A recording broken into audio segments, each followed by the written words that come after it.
Good afternoon, everybody. We'll just give it a few more minutes for the last minute participants to get in here.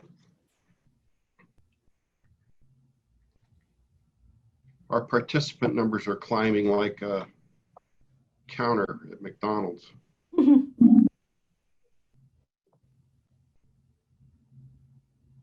Okay, we're holding steady at 44. So let's get started today. Welcome. Thank you for joining us on the first of a rural webinar series that we're going to be hosting here at the Commerce Authority. We're going to do these twice a month and hope to bring you informational and insightful speakers and resources that you can use as you go about your business of trying to strengthen Arizona's rural economy.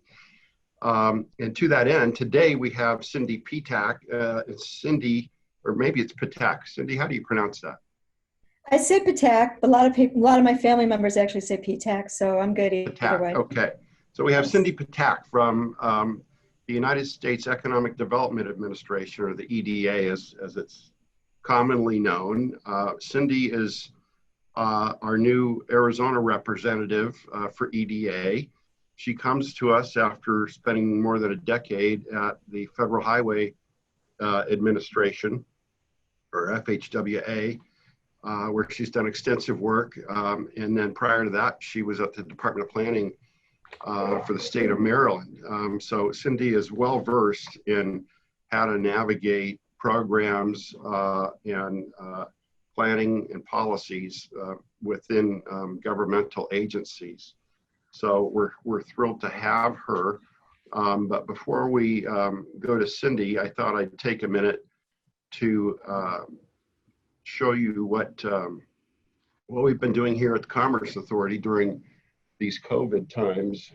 Okay, so during the COVID times, which has thrown all of our work programs for a loop, we've had to sort of redirect it with in flight, as they may say. And what we did is we quickly stood up a COVID website within our webpage that listed all the resources out there. There was just resources flying around really fast. And so we had our marketing team just totally devote themselves to keeping up with those and updating this webpage several hours every day. To date, we've had 107,000 website hits. And of the items listed on the webpage, you see them listed here on the right side: the PPP loan forgiveness calculator, educational resources, and I think most importantly, FAQs. What we've also done is we've stood up a small business boot camp, which happens every day, and it's run by Andy Lombard and Robert Theobald from our small business unit. They too bring very informational speakers and resources to bear and have discussions about items and procedures that can help small businesses during these strange times. We've have not forgotten about broadband and how vital that is to the rural communities. We took on a public Wi-Fi project wherein we partnered with businesses and agencies to open up Wi-Fi access points across the state for students. And then we took it upon ourselves to gather hotspot devices to donate to various schools in the rural areas so that they could further leverage their connectivity.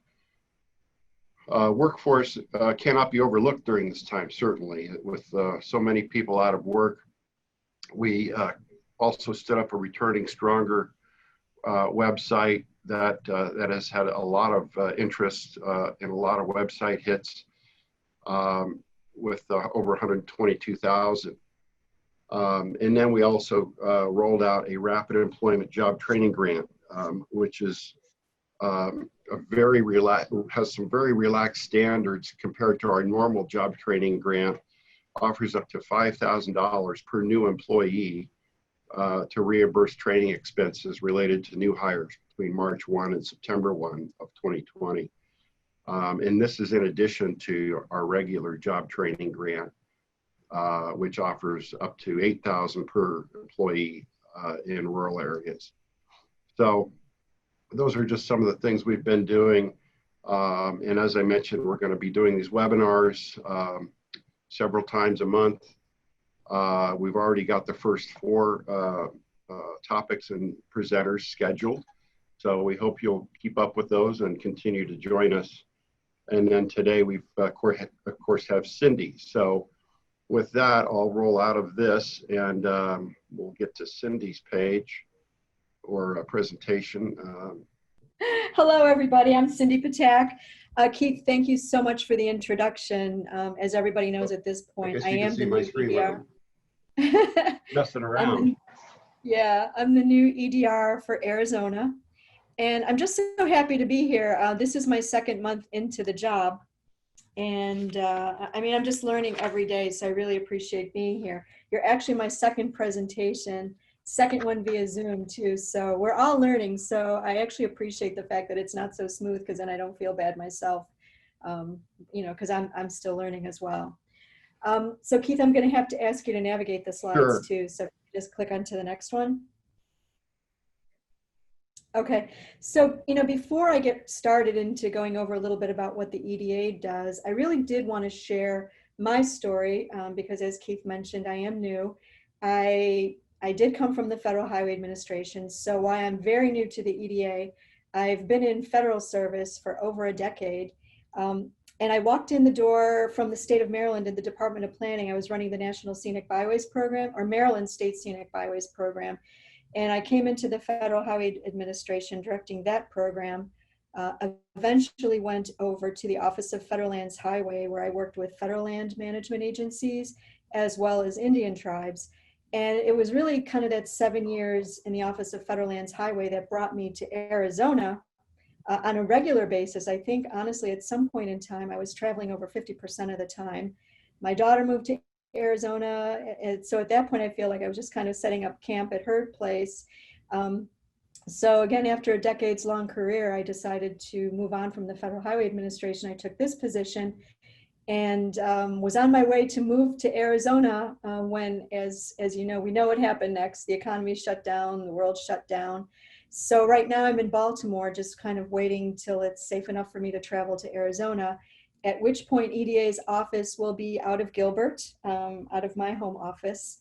And so that's where I'll be hopefully shortly.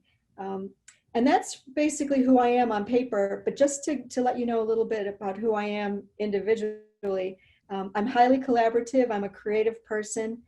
Again, I built a career in public service, so I'm very, very well aware how quickly things become complex when we have two seemingly, two different missions, but trying to accomplish the same thing. And how do we package a great idea so that the federal government thinks it is too?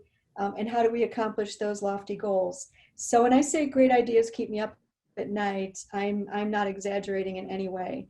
And I know we're going to talk about this a little bit later, but I feel that that collaboration and those big ideas and the complexity in Arizona right now is going to be broadband. So I've been having some of those conversations with Keith to see how we can crack that nut, but more later. So maybe we can move on to the next slide.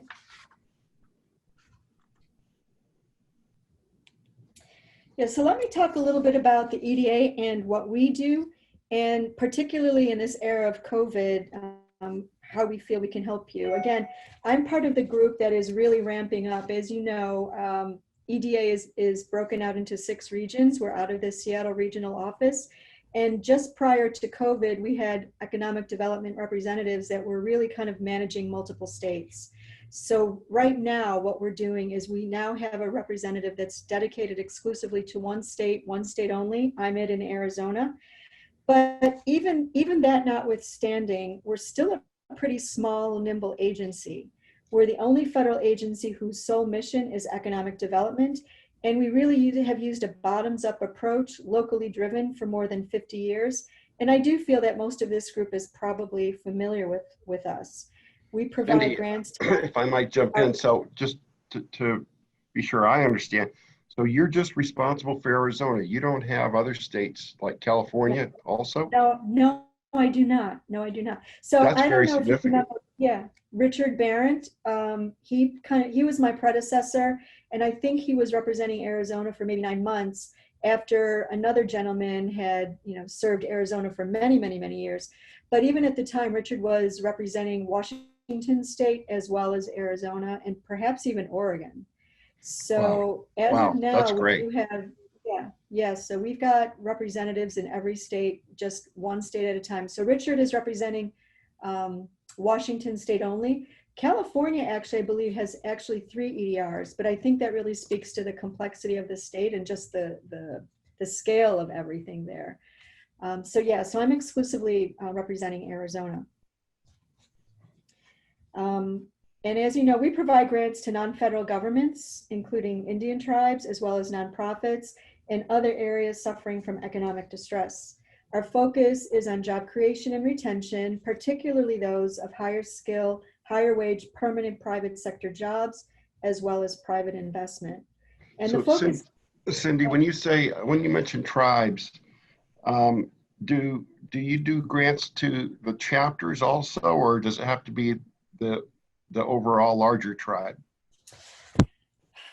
I'll be honest with you, because nonprofits are also eligible, federally recognized Indian tribes are also eligible, and I have been working with specific chapters, and I feel you may be referring to the Navajo Nation. Yes.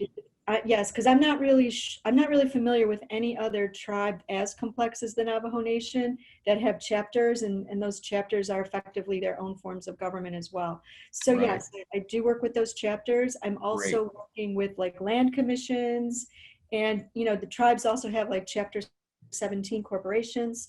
Yes. So yes, so I'm at least talking with all of them for sure. Well, that's So. great. That's great to know. Mm-hmm.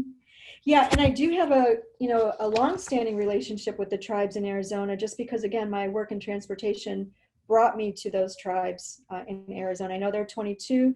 Also worked pretty closely with the Intertribal Council of Arizona, um, Navajo, Terrific. Hopi, and all of the other tribes. Yeah, so really, I can't wait to get there so I can start traveling around. Um, So if we can just kind of fast forward and really talk about the Sure. CARES Act a little bit, we know that Congress included $1.5 billion under the CARES Act. About 1.475 is going to be granted out through our Economic Adjustment Assistance Program. And our current opportunity is called PWEAA 2020, and you can find that under grants.gov. That's the name of the NOFO, or the Notice of Funding Opportunity. And our application packages are on grants.gov. And I'll go over that a little bit more in the next couple of slides. But I did want folks to know that we are accepting applications now, and that we're looking for projects that address the impacts of COVID-19 and those impacts that they've had on local and regional economies, and how your project will help those communities recover and become more economically resilient. So again, the tie-in into CARES Act funding is not just the project itself, but how the project itself is responding to the current pandemic, and how that will help see our local or regional economy move beyond it. And we do have a couple of different investment types, and you can see those up on the screen. They include public works for construction grants, economic adjustment, and we can fund a wide variety of construction and non-construction projects. We also have technical assistance and short-term planning grants as well. And I'm breaking them out this way because when you go into grants.gov and you look at the applications, they're very specific. So a public works project that is, that involves construction has a whole different process, and it requires a lot more information, quite frankly, than our general application for a planning grant. So that's something to pay attention to. Keith, I know in the last presentation you asked me about partnership planning, or our university centers and trade adjustment assistance. We do engage universities to provide technical assistance, and we revisit those contracts every 5 years. And I think in the last presentation I mentioned that it was Northern Arizona University. And I did have the opportunity to look into our trade adjustment assistance information, and that is a little bit different than I think what I'm typically used to, and that really focuses on small businesses or private businesses that have been impacted economically with, say, a change in regulatory requirements or tariffs. So if you're impacted directly by some policy adjustment that we made with China and you can no longer ship your goods or provide your services, that's where our technical assistance centers come in. And the one that serves Arizona is actually the University of Southern California. Interesting. So, That's interesting. yeah. And so, if at some point we want to talk about that a little bit later, that would give me the opportunity to do a deeper dive on that. And I, maybe be happy to present on that as kind of a brown bag lunch or something like that. Yeah, that'd be a good conversation for a later time. Yeah. Yeah. And again, Northern Arizona University, we have a point of contact there. A lot of the relationship there is capacity building in Indian country because it's right there in Flagstaff. So, that makes sense. That's primarily what their work is up there so far that I can see. So if we want to move on to the next slide, and we can talk about eligible applicants here. And I think this is going to directly head into our other conversation, but here's where we are with regard to the statute in terms of eligible applicants for EDA assistance. Economic development district organizations, and I feel the whole state right now is covered by some sort of economic development district. You can be federally recognized Indian tribe, a consortium of Indian tribes. We see consortiums a lot in Alaska. I don't know that I know of any in Arizona. You can be a state, county, city, or other political subdivision of a state, an institution of higher education, and a public or private nonprofit organization or association. And acting in cooperation is very important with officials of a political subdivision. Yeah, what does that mean? So, there are a lot of nonprofits out there doing some good work that would benefit a local government, but they kind of can't work in a vacuum. They need to be working under the auspices of some type of political subdivision. So some of the economic development corporations are actually nonprofits. So what we're saying there is if you're going to do a project on behalf of the city of whatever in the state of Arizona, you're a nonprofit, you could be doing great work, but we really want to see the support coming from that jurisdiction itself. That doesn't mean they need to be the applicant per se, because I feel that we really want to see the entity that's going to be doing the work should be the applicant, but it would be supported by that municipality or the county or the state. And we would like to see a letter of support in the application as part of that package. That's great. I can think of a lot of examples of that here in Arizona, but that's good to know. Yeah, because their mission could be very consistent with what EDA would like to fund, and they are already working with governments and communities, and so that they would definitely be eligible with that kind of support. The only two types of ineligible applicants are individuals and for-profit entities. And obviously, we're not going to be giving federal dollars for personal gain or for business gain in that respect. Yeah. And so moving on to the next slide. So just to kind of dig in a little bit deeper, because all of these great ideas and all of these problems we want to be solving, particularly in this environment, it's ultimately going to have to find its way into a grant application. And I feel that that's where our collaboration is. And what I tell every grant applicant, because I've gotten many calls that's, just simply want to know, what does the EDA want to see on the application? And I know that is, I know that that's the human mind it works that way. And it's counterintuitive, but the reality is what we really want to do is fund your solution for whatever problem you're trying to solve. But it also has to meet the mission of the Economic Development Administration. So I feel the best grant is always going to be written by someone who can speak authentically to the problem and is passionate about the solution. And when you have those two things and you feel that it's a good match for EDA funding, I feel that that's where I come in. And that's when, together we can start to talk about what are the things that should go in your grant application. So whereas you see, EDA's investment priorities, there are 5 priorities there. You have to meet one of the 5. So that's your first criteria. Is something I'm working on, is it one of EDA's investment priorities? So, some of the calls I've gotten, for example, would be, well, if I meet all 5 priorities, are you going to score me higher than if I only meet one? And the answer to that question is no. It doesn't work like that. We're not looking for you to hit all 5. And the other thing I think is important to know is when we look at your application, we're not comparing yours to other grant applicants. We are really looking at the merit of the project itself. So if you're trying to solve a very specific, strategic, targeted problem in your area, and it is all about recovery and resilience, you're good to go. If it hits these other targets, that's great. But what we wouldn't want you to do is kind of try to have to manufacture that fit when it really isn't there, because honestly speaking, it doesn't need to be there.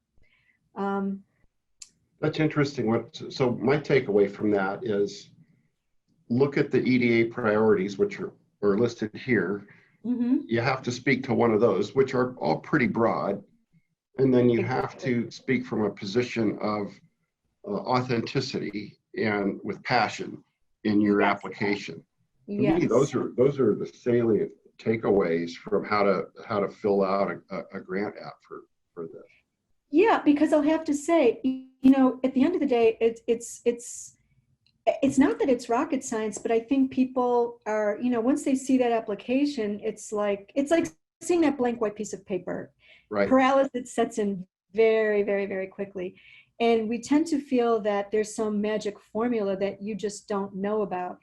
And it really isn't. I mean, the best applications are the ones that respond to the questions directly. And again, authentically, because if you're looking to solve a problem, you know exactly how you're going to do that. And if you know exactly how you're going to do that, you can write a really robust application because you're not putting any fluff in there. And that's to us what looks like a solid application. You've got the data to support it. You've got the strategy that's supported by some type of planning document. And so, we kind of talk about your project being consistent with a SEDS or community economic development strategy. It can also be consistent with any type of planning document that's kind of regionally based. And in that document, you've identified already what your priorities are. And this project is going to help you, is part of the action strategy to meet those targets. And so who knows better than you? So the EDA isn't going to tell you how to solve your problem. You already know. And that's what we're looking for. When it comes to match, did you have a question, Keith? Well, you mentioned in your planning documents to be regionally based. So what I take out of that is be sure that it fits within the context of the greater region that you're in. Is that accurate? Yes, I think so.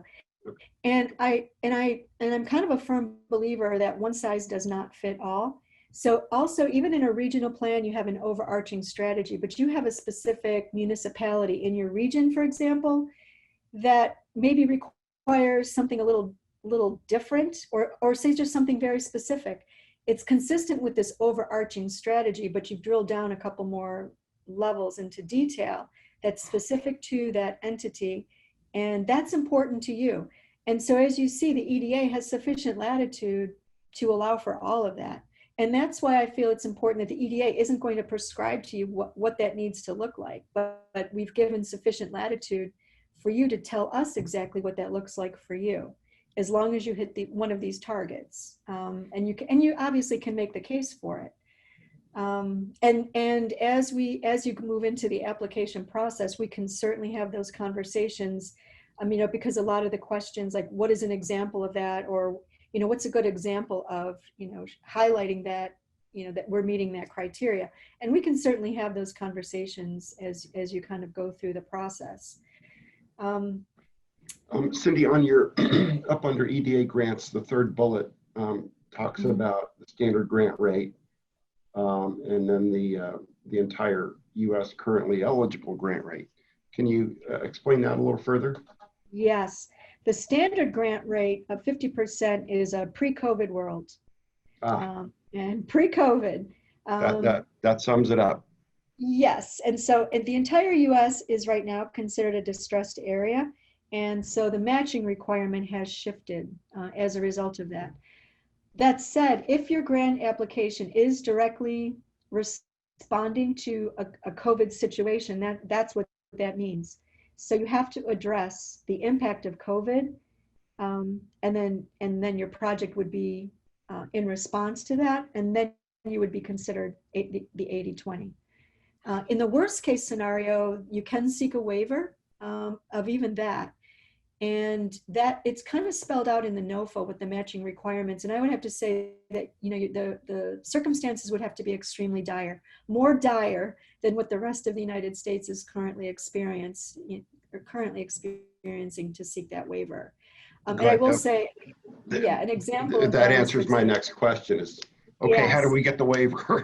Right. And I've asked my colleagues and I've asked our attorneys as well. They rarely see that waiver.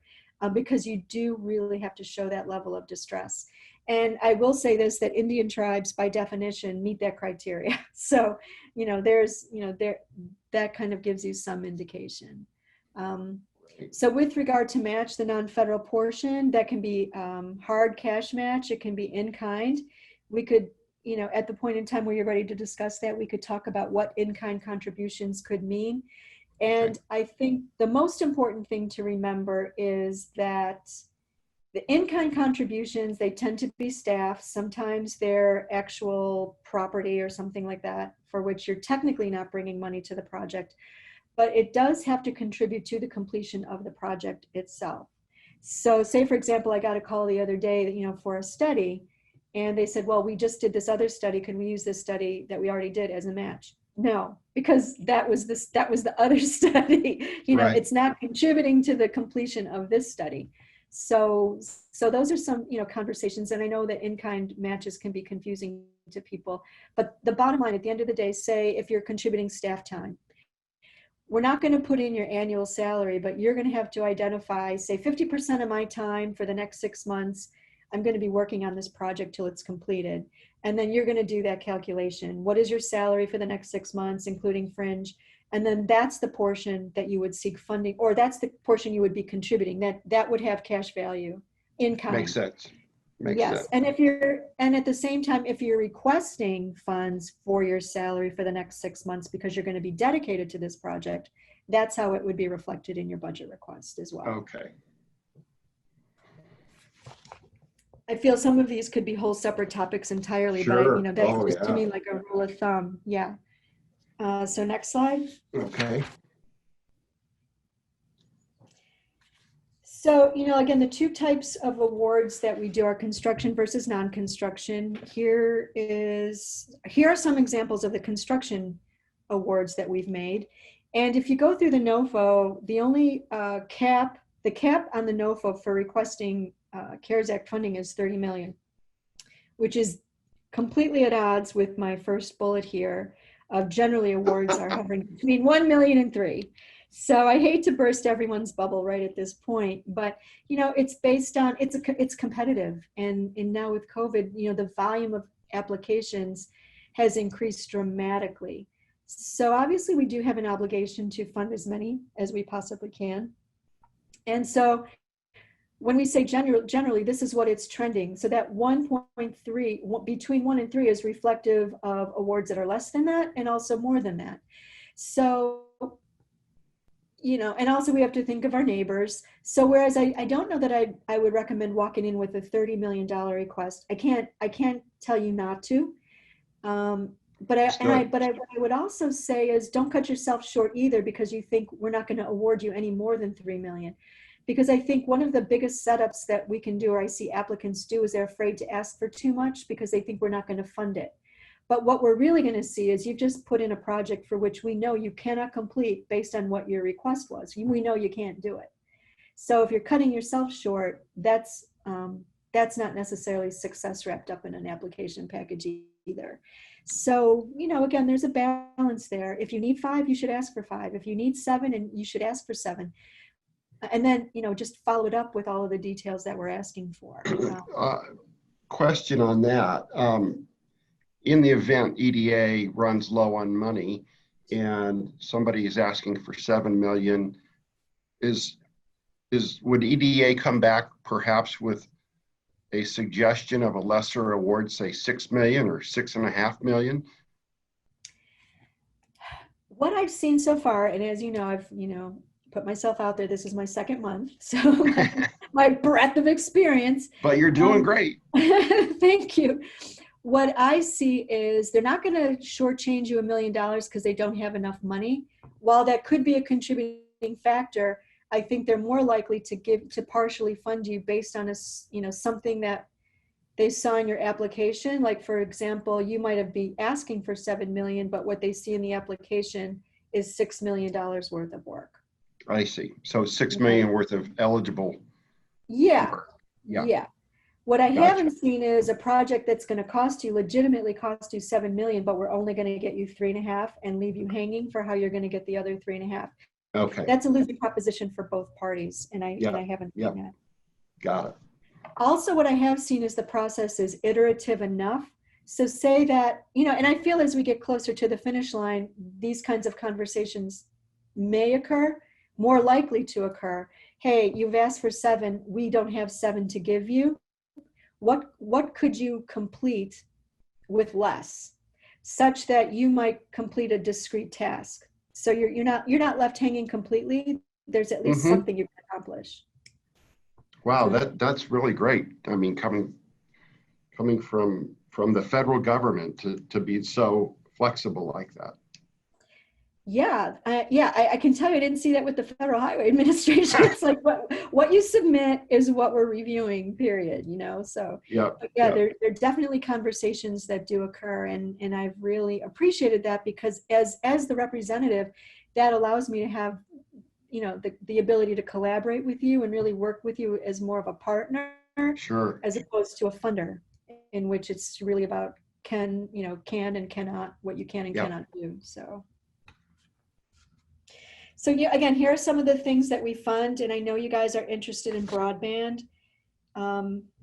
So I wanted to talk to you a little bit about that, and I know I inserted those slides, but I feel that there might be another slide on construction projects generally, if you want to go to the next slide. Okay.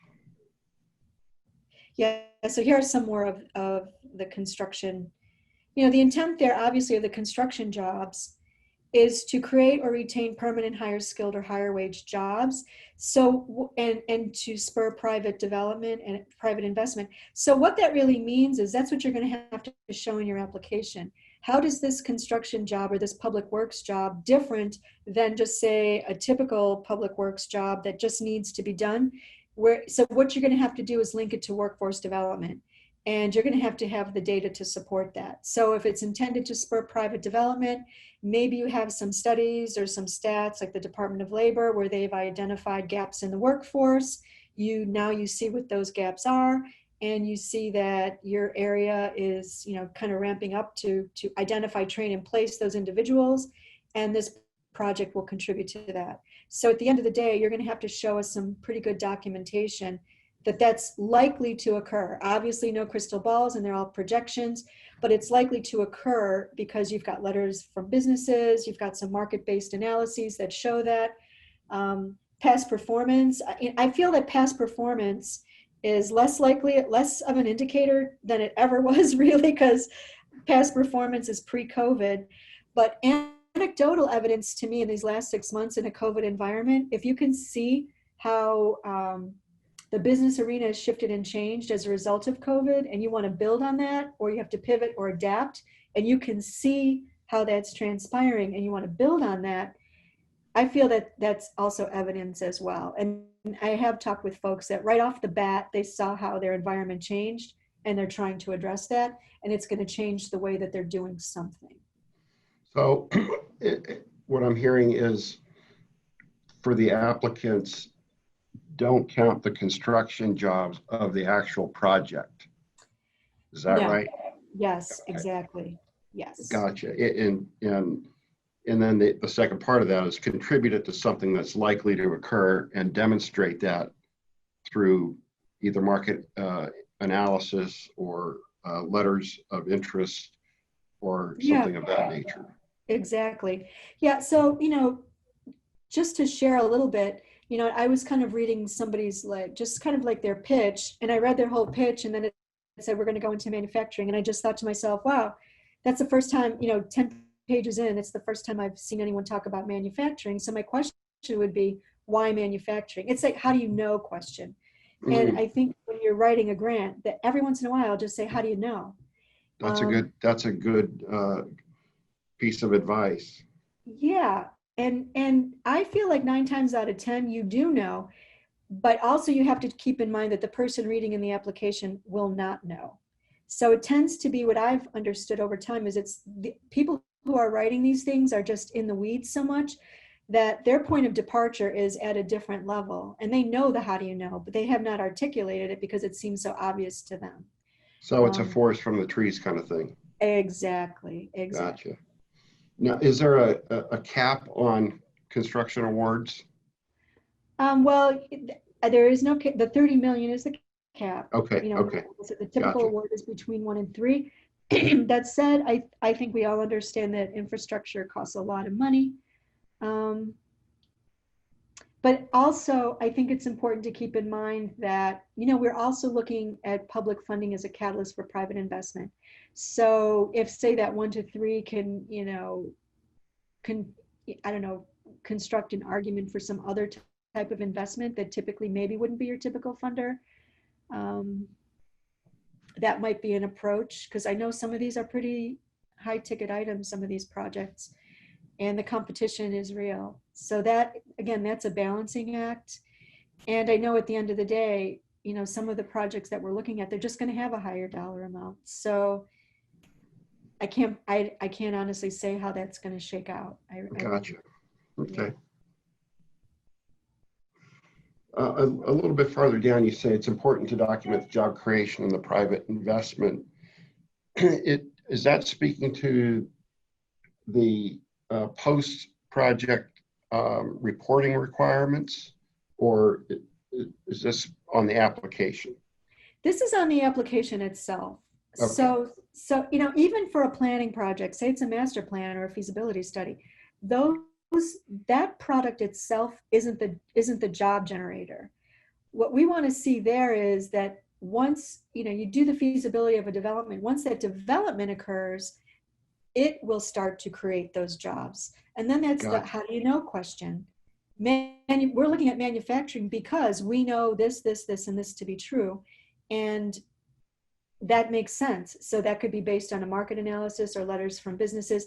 And the other thing is, I feel it's important too. One of the things that we see is, you're going to train people, but how, what about the job placement? Like, how do you know all these folks that you're training in this particular field? How do you know that there's a market for those jobs such that people will be hired? And I feel that somehow that's the last piece of the argument that a lot of folks miss, because all job training is good job training. I mean, I feel that there's no argument there. But we're looking for placement, job placement. And when we're talking about creation of those higher wage jobs and higher skilled jobs, we're talking about job placement. And that's where I feel the support needs to come in. And that's where those letters of the businesses is. And I mean, I know, like, working in the transportation industry, that was one of the last things that I worked on, was that the Department of Labor and the Association of Government Contractors could identify 5 or 6 skills that they were looking at a dearth of folks that were skilled in those trades. And within in only a few years, they're already looking at hiring shortages. So they were very specific in saying, we need this type of person in this type of trade. We're willing to train them, but we need to find them. So that was a very specific ask there. And I feel that the Department of Labor, you must work with the Department of Labor in that sense too, and where you're seeing where are the gaps, because those gaps are opportunities, and what these employers don't have are the means to train folks. So if you can connect the people that are training with the people that are looking to hire, that is where the success story is for us. That's the connecting of the dots. Yes, yes. Got it. Okay. You mentioned beneficiaries under important to document job creation. Beneficiaries meaning the companies that may invest as a result of the Yes, public funding? yes, yes. Okay. And that can be evidenced, I guess, as you say down here, from a letter of interest from the business, market analysis. Okay, gotcha. Yes. And while this is, and those beneficiaries can be private enterprise. So while they're not receiving funding, they will be the beneficiaries, and that is the purpose of the funding, is to spur that private investment. So I look at it almost like the development of an industrial park. Yes. Having an industrial park is great, but you got to have a road to get in there. You got to have water and sewer to service it. And that's what the private beneficiaries are going to be utilizing when they build their building to employ their people. Yeah, yeah. And just based on who I've been talking to, a lot of these, industries, or these industrial parks, there's some pretty high-end, very specific technological positions that require a lot of training. And so one of the selling points, for Arizona, for example, is that they can promise a workforce. And the only way you can really promise a workforce is if folks are being trained in that particular skill set, such that, a business will move into the state of Arizona because they know they've got all of that in place. Very key. Yeah. Very key. Okay. Next slide. Yes, please. Yeah, and so that moves us into the broadband conversation. Obviously, it's one of the eligible under our either planning or construction. So I did want to spend some time talking about that because it does seem to be the hot topic for me in the state right now. If I could think about, what are the conversations I've had most about, and actually even with my colleagues in other states, broadband is the hot topic. And so we're really trying to get together to figure out how we could best serve our constituency, because we don't have a lot of policy or a lot of written guidance on this. And of course, I think where it gets toughest is, who is the eligible applicant there. So what I wanted to do is just spend a little bit of time talking about what types of broadband projects the EDA funds. And hopefully this will generate just further conversation, because I think that this is something that I'm hoping that Arizona can actually do some pretty creative stuff with, given some of the constraints with the funding. And the reason I'm doing that is because we do consider broadband as an essential infrastructure for business growth and development. And we've seen that. I mean, that conversation has been evolving over time. It's been really highlighted in this pandemic at how critical it is. I mean, here we are on Zoom right now, and a year ago we never thought we would need to consider this type of technology. So we're looking at competitive applications that really have a clear link between the project itself and job creation and retention and private sector investment.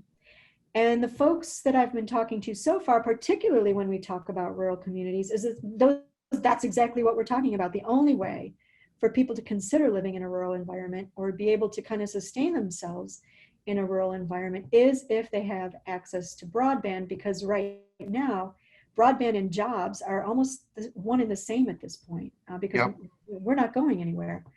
So what are the types of broadband projects that we're looking at? And I feel it breaks down along every other project. It's either planning or construction. And broadband plans and feasibility studies are eligible. Design and engineering projects are eligible. And then the ultimate construction and installation projects are also available. And the next couple of slides, I've broken them down into a little bit of detail into what each one of those three things are. Okay.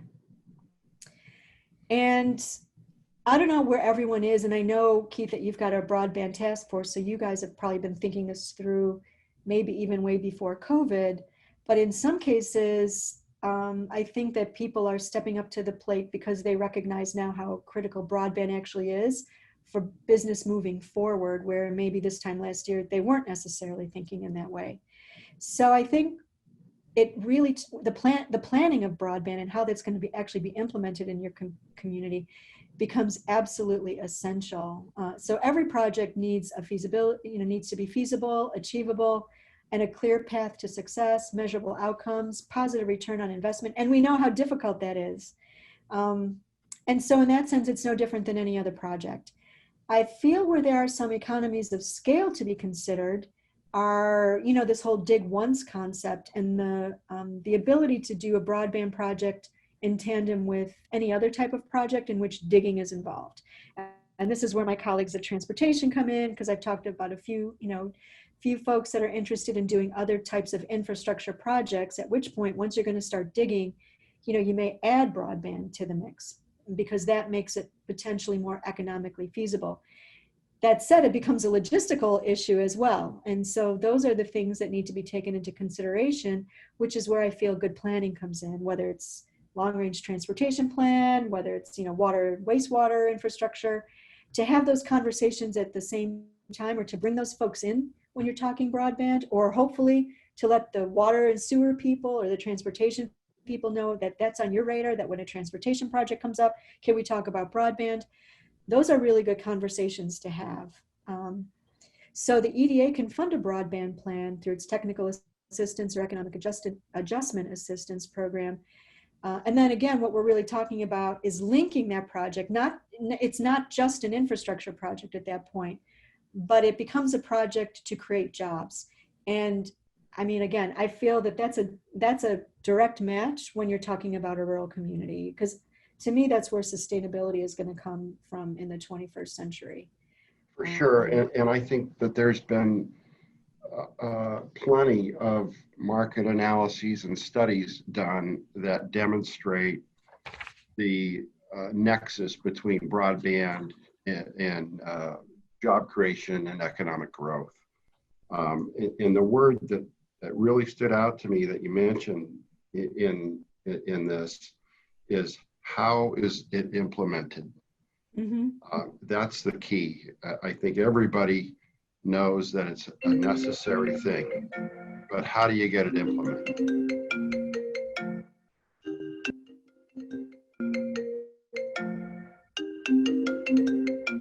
I'm so sorry about that. I didn't know how to turn that off. My phone is connected to my laptop. I'm sorry. Okay, you ready for the next one? Yeah.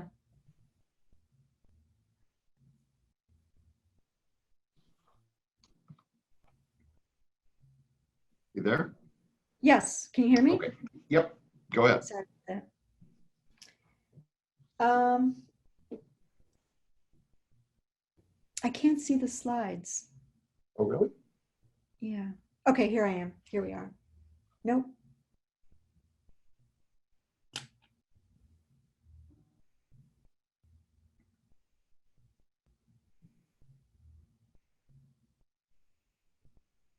Okay, I'm sorry. Are we on broadband design and engineering? Yes. Okay, I'm so sorry about that. I think that call just threw me off. That's okay. So as we move from planning to, say, implementation of a broadband system, the design and engineering is that kind of that middle spot that takes us beyond feasibility but before construction. So it's the next step in the feasibility process, and that starts to talk about permitting and approval process. It's a regulatory it's a regulatory action, really. And so there's just a lot of nuts and bolts that start to go into this. I think the big difference and the key indicator for me, the difference between a design and engineering project versus a planning project, is that this particular project will take you into construction documents. So you're not really building anything yet, but you're going to have enough information at the end of this project that you'll have a full set of construction documents and you can proceed with construction. That said, because of that, and you might need, and it's understood that it's an expensive process, to say the least, when you're looking at environmental reviews and meeting different regulatory requirements. It's a complex project, so we will fund all of that. But before we do that, what part of your application needs to show is that should this move forward and you've got this set of construction documents, that you will be able to proceed with construction. And at the same time, without making any assumptions that the EDA will fund your construction component. Now you could apply for a construction grant, but what you're going to have to show in this application, that it's highly likely that your project will proceed once you get to the construction document phase. So you can't assume any further funding after that. And you have to make a pretty convincing case. That said, that doesn't mean you have to have the financing in hand for a construction project, But I think what you'd have to show is, here's who we're working with, and here's how this could look, so that it becomes very realistic. So I'm going to ask an obvious question, and I hope it's a simple answer. Is the applicant allowed to hire outside private sector consultants to do this work? Absolutely. And, Okay, great. in most cases, whether it's a planning project and if it's not broadband, what we'll really see is that people are hiring consultants and contractors to do the work. That said, it has to meet federal requirements in terms of, competing. Procurement rules. Yes. And the scenario that you and I talked about, if you've already gone through a procurement process and you've got vendors that have already qualified, and then this becomes a task order, that's a legitimate procurement process as well. oh, that's great. At the end of the day, though, the applicant must be a public entity. So Sure. it's about who's the client. The client ultimately has to be the public entity or the nonprofit that is the support of Understood. Understood. Okay. So yeah, we can move on to the next one. Okay. And so once we move beyond the construction documents, the next natural outcome is that you want to go and construct and install. And we will fund construction projects that help distressed communities revitalize, expand, and upgrade their physical infrastructure. And for the express purposes of enabling communities to attract new industry, encourage business expansion, diversify local economies. And that said, to make the case for workforce development, and that it generates or retains long-term private sector jobs through those infrastructure. Distressed communities, is that every community in the U.S. since the country's considered distressed? Right now it is. Okay. But when we want to make the case for that, what you're going to have to say in your application that this project is a result of the impact that COVID has had on your community. Okay. So if that's what you're responding to, then yes, every community is a distressed community, but you have to make the direct correlation to my community has been directly impacted by COVID, and this is our strategy to help us move past that. Got it. And that would give you the 80-20. If you're a rural community, and we know that we know that broadband is an issue in every rural community in America, and the way an economic development strategy for your community is to bring in broadband, then to me, that's not an 80-20 situation. That's not a COVID situation. Okay. So that would be the difference there. Good to know. And so in terms of funding, these projects, a construction project generally includes design and engineering as well as actual construction. And then it's full-blown NEPA at that point, which is why I feel, gosh, you could really look at the economies of scale by working with other potential projects that also go through the NEPA process, like a transportation project or a wastewater project or something of that nature, so that, again, you can just really streamline that whole NEPA process alone. Would add so much value to that, both in cost and time. So in other words, another project that's already been through the NEPA process, and you're just coming into the trench, per se. Yes, exactly. Yeah. Okay. I think sometimes it's easier said than done. Yeah. Getting people on the same timeline is not always that easy to do, particularly in these large scale projects. Yeah. And so here what you have up on the screen is, again, it's a typical, and that's not to say you can't ask for more or less, but a non-construction project or basically a planning project, we generally have been funding within the range of 50 to 300,000. And again, some non-construction project examples are here what you see on the screen. Mm-hmm. Okay.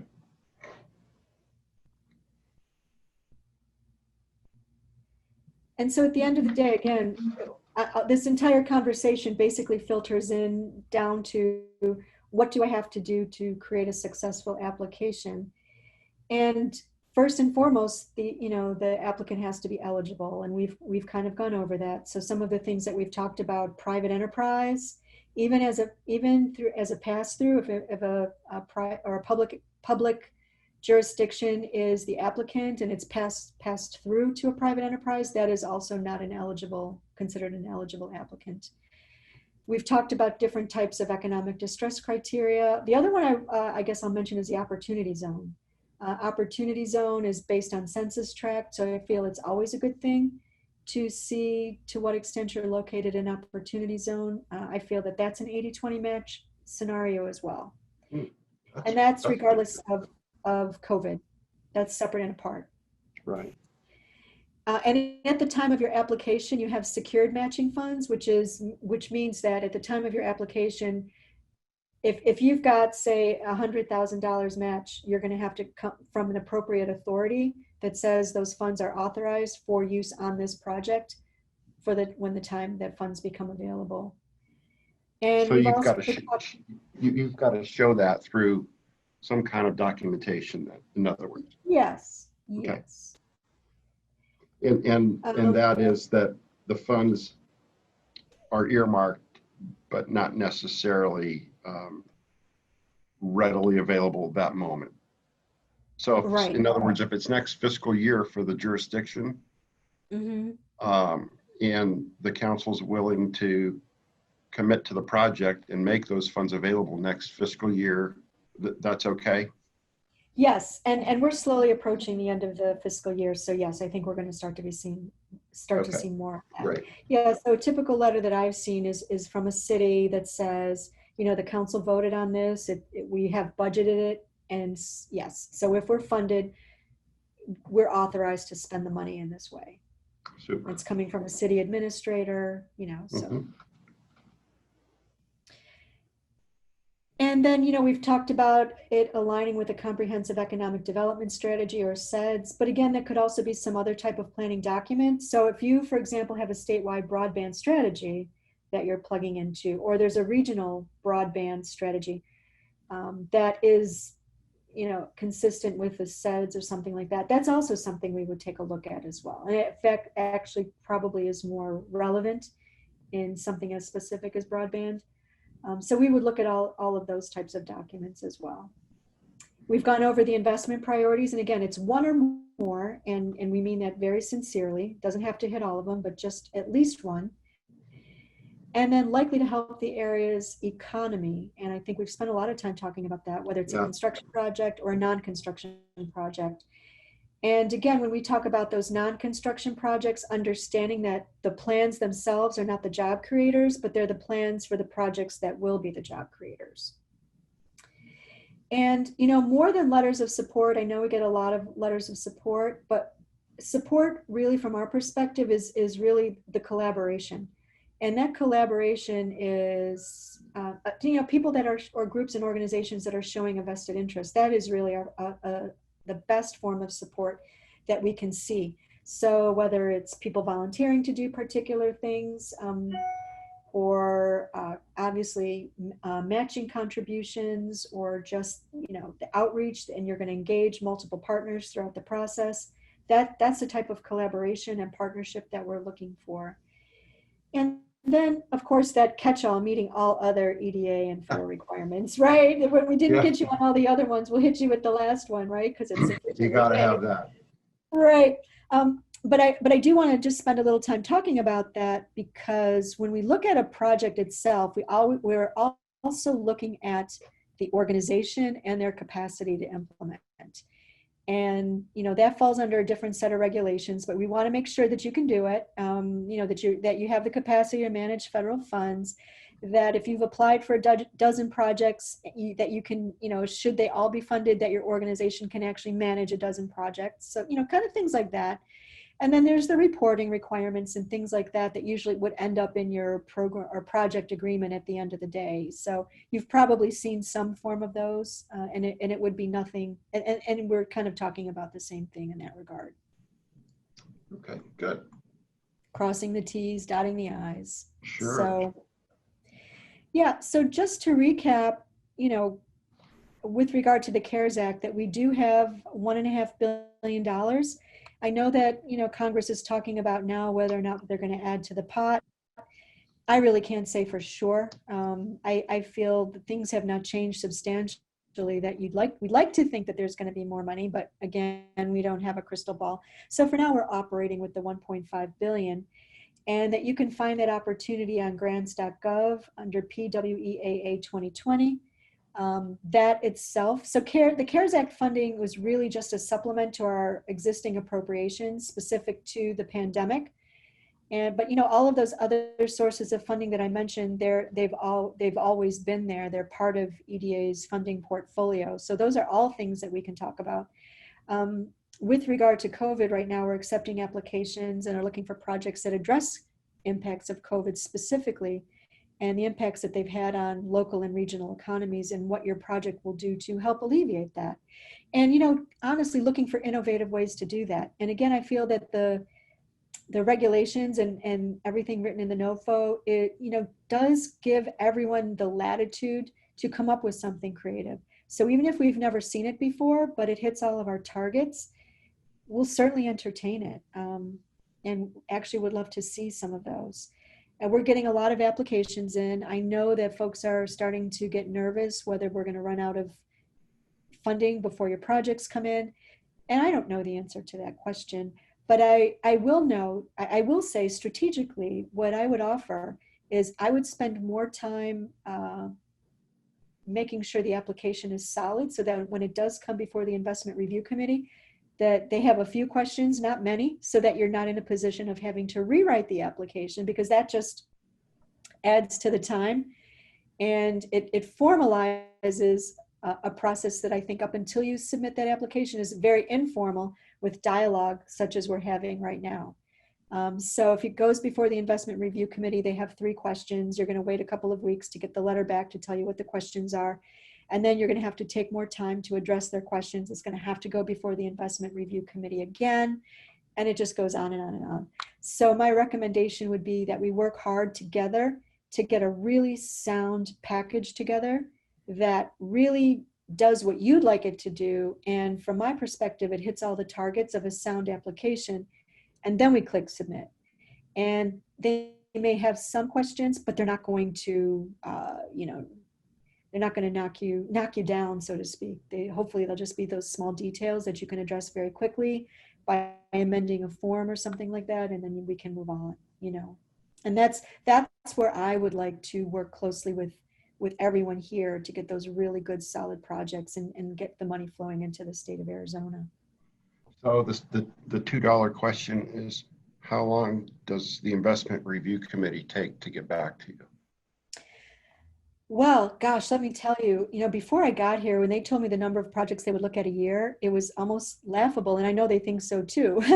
What they're looking at in a day is maybe what they looked at in a year. So when I first started, our investment review committee, and this was only pretty much 6 weeks ago, had one day, and the investment review committee was meeting every 3 weeks, and they still are. The difference is it's turned into 3 days of meetings instead of 1. And that's the number of applications that are coming in. Wow. So, I think according to the NOFO, we've got 60 days to respond to you. I believe that we were turning them over fairly quickly before. And I think right now we're probably looking at that 60 days, closer to that 60 days, which is why like I said, if we're talking regularly and I have questions with your application, I can, call my colleague and see what we think. Sure. And we can't speak for the IRC, mind you, but we can definitely solidify your application to the point we're able to, so that and also I'm at the IRC meetings. So if they have questions, hopefully I can answer them right there in the meeting. And they may want to formalize that with an amended application or something, but it's not going to be like, hey, we read your application and we have no idea what you want the money for.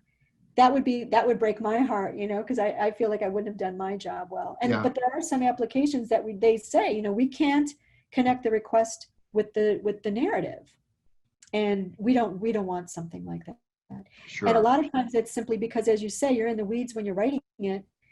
But those folks on the investment review committee, it's going to be the first time they've ever seen your project. So we really have to lay it out. Like, we've got to start, step 1 and get folks through. You know, Well, honestly, when I was writing grant applications, when someone said that to me, when things seemed so obvious to me, I'd ask my coworker, you know, not working on my project, I'd ask them to read it and they would say like, what the heck are you talking about? Like, and I would just say, what? Um, and so that's when I first understood that what was so obvious to me was not obvious at all to the person next to me. yeah, And so I would be writing these applications and, you know, my daughter at the time was in high school, so I don't want you to think she was a third grade or anything. But one of the best things I ever did for myself was like ask my daughter, like, you know, if you can understand this by the time you finish reading it, I will know that I'm successful, because she had no idea what I was doing. right. And if you So, could read it and repeat back to me what I was trying to do and we were on the same page, I would feel that there was success there. so understand your audience, and your audience is somebody that has never seen this before and Yeah. is coming in very cold. Yep. Completely cold. Yeah. Yeah, good to know. Well, if we've got a few more minutes, I know we're past an hour, but maybe I think there's some questions to get Sure. to. If Yeah. I can figure out how to get um, back to the Zoom here. Uh,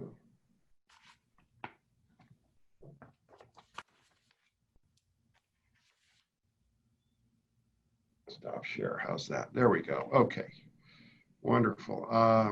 Q&A. Let's see. Can't see the PowerPoint. I think we got past that. Would a training center be eligible? That's from Richard and Cassie Grant. For, What is their is it an educational institution or a nonprofit or? Understanding where Richard's coming from, I would assume that this is for a training center for manufacturing employers. Yeah, and I don't think we pay for workforce training, but if there's some type of strategy in which they've identified that they can meet a gap in the workforce, that they're planning a strategy or some type of facility. But what we don't do is programming, what would be considered programming or Okay, any type of operational expenses. So got that it. would be the How distinction there. about hard assets? Yes, yes, That's key. Hard assets. So yes. computers, software, um, equipment for Yeah, training, welders, CNC machines, that kind of thing. yes, exactly. Terrific. Okay. Next question from Steve in Camp Verde. How much funding is currently available in the construction public works category? I think up to 30 million. Is that correct? Well, the 30 million is Technically. per request. Yeah. I don't know. Well, within the Seattle regional office, you know, we have that 1.5 billion. I don't think it's allocated specifically for construction or planning. It's 1.5 billion. Got it. Okay. Now there is the planning partnership program that I feel is, you know, available to the economic development districts that gets so much money per year for planning. But that's not a competitive award. So Sure. there really isn't any specific amount set aside for construction versus non-construction. Right. Right. Okay. The next question, I don't think we can answer on this call from Robert Jackson. John Lucas, yes, we'll have a copy of the presentation and an archive of the video here on the website, John. So that'll be on the ACA website. Frank also asked that. So anyhow, well, thank you, Cindy, for your time. I think this has been great. Hopefully it's been informational for everybody on the call, and we're gonna be doing this again August 25th. So I hope you'll join us. But I think Arizona is lucky to have Cindy Patak at our disposal and representing us. And we're thrilled that she's going to be moving here to Gilbert. So thank you, Cindy. Thank you for everybody who joined us. Thank you. And we will hopefully see you August 25th. Thank you. Thanks so much, Keith. And thanks, Uh-huh. everyone. Take Bye. care. Bye.